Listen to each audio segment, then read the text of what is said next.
1997 Daytona 500. You were part of, they always say the core four, but I just thought that this was so badass. The Daytona 500. You were driving for Rick Hendrick. Jeff Right. Gordon wins the Daytona 500. Terry Labonte's second. Ricky Craven's third. And there's that legendary picture. I mean, here's this guy from Newburgh, Maine. He wins third. You win third in the Daytona 500, and the 300 cars are coming under the line. Looking at that picture, what's that make you think about? So I have actually a lot of emotions looking at that picture. And I do too, and I'm not you.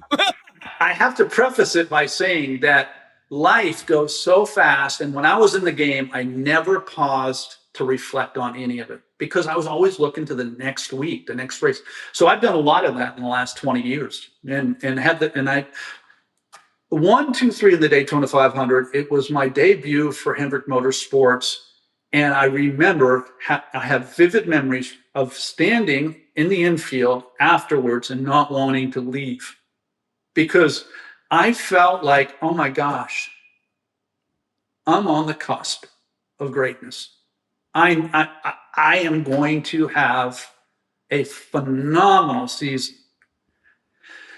And followed it up the next week with a top 5 at Rockingham. And after 2 races, Jeff's leading the points. I'm second in points.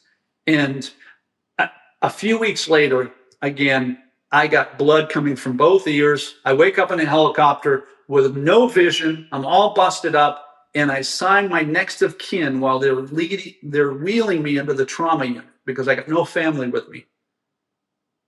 I remember Jeff Gordon sitting beside my bed that night, holding my hand. That's how deep our friendship is, just like you. And consequently, my days with Hendrick were over at that point. They were over because I had all of these emotions and these, all these insecurities that are associated with being outside, watching somebody in your car.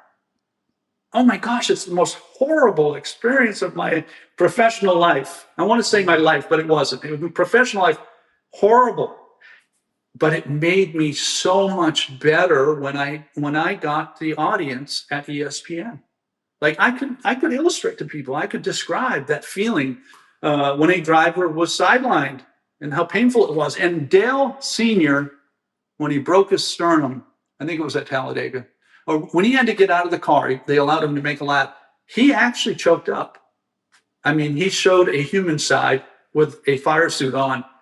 I've watched that interview a few times, and that's the effect it has on us.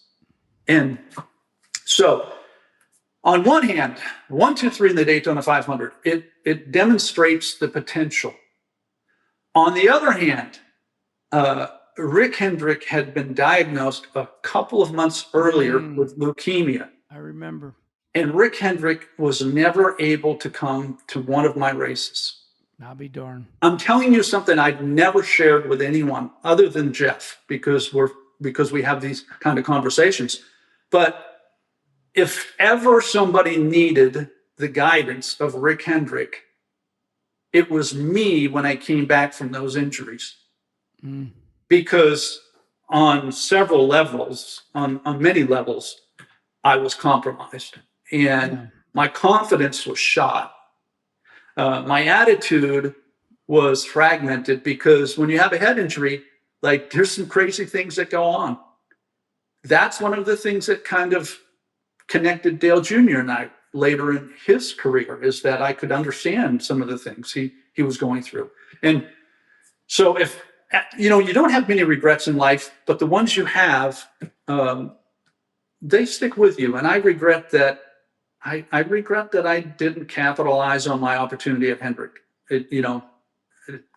But on the tail end of that, I became a better driver for Cal Wells and tied, and had my best days. I'm right there with you. I was like intent on that.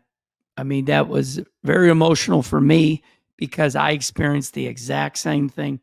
Right. Listen, everybody, Head injuries are no joke. You would have to kill my family member for me to wish on you a positional vertigo. My wife was catching my vomit out of my mouth Yes. after my loud New Hampshire wreck.